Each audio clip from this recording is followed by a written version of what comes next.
I had been putting off watching Incredibles 2 because I don't like The Incredibles. I'm not a fan of it. The narrative doesn't appeal to me. I don't find it interesting.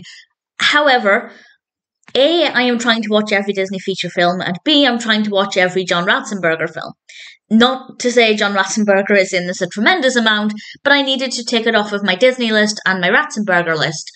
So I figured, let's give it a go. And unfortunately, I really didn't care for it. There are some things that I can praise, and I'm not saying it's a bad film.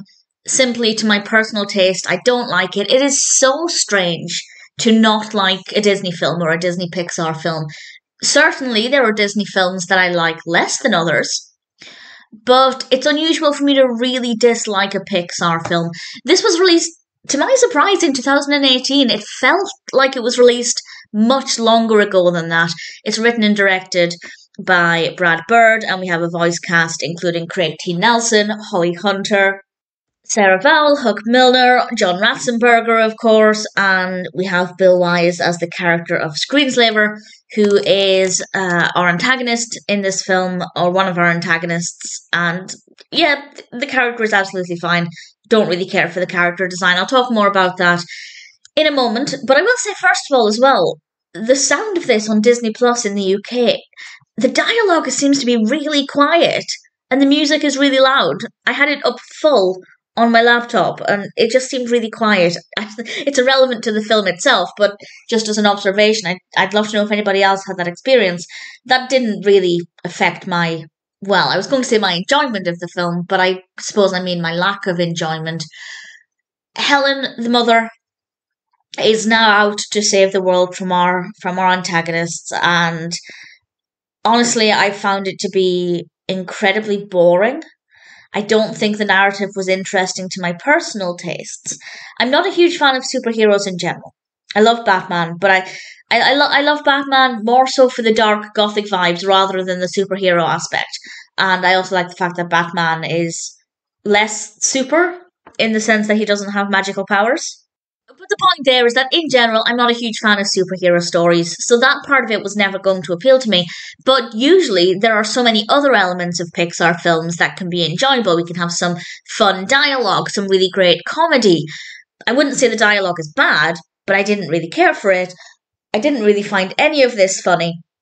And while there's nothing wrong with the animation, it's not badly animated, again, I just didn't think it was necessarily interesting to look at. So there's nothing wrong with the film. Actually, that's a lie. It's 2 hours in length, and it has no business being that long. First of all, any film that's going to largely have a young audience should not be that long, because that's a long time to ask a child to sit. Particularly if they're seeing it in the cinema. I guarantee most children, I could be wrong, but certainly I know I as a child wouldn't have been comfortable sitting there for that long, plus trailers, plus the adverts. It's an incredibly long time, and I don't think it had any business being that long. It doesn't need to be that long. There is so much fluff, so much padding. And yes, if you love the characters, you might enjoy the fluff.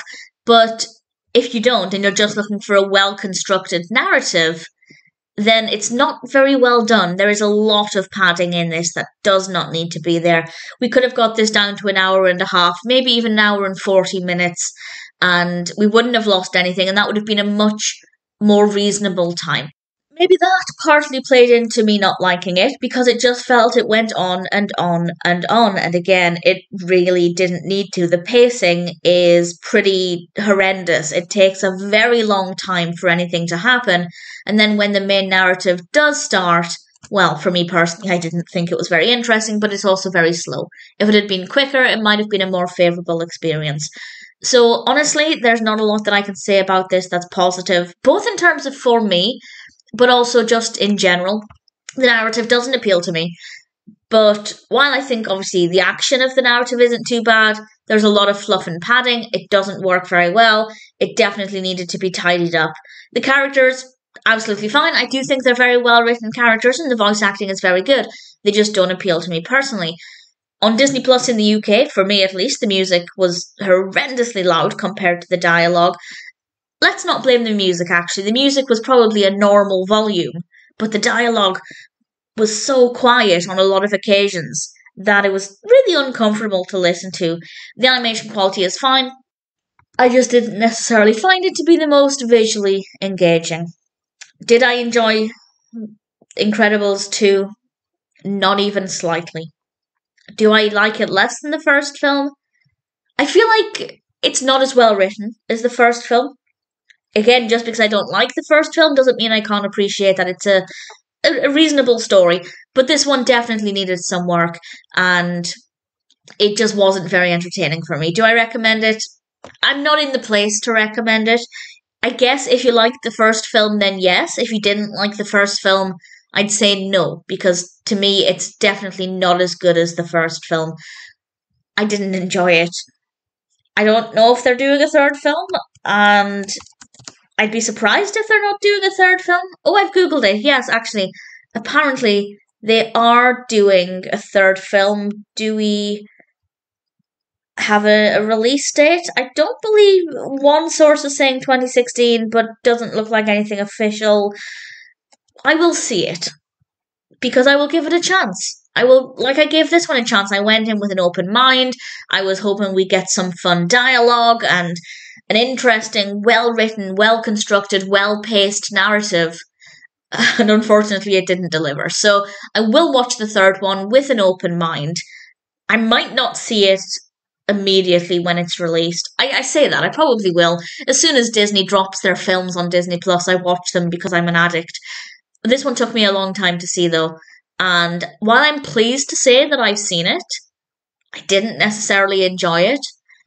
If you liked the first film, you might like it. If you didn't like the first film, I'd say it's probably not worth watching.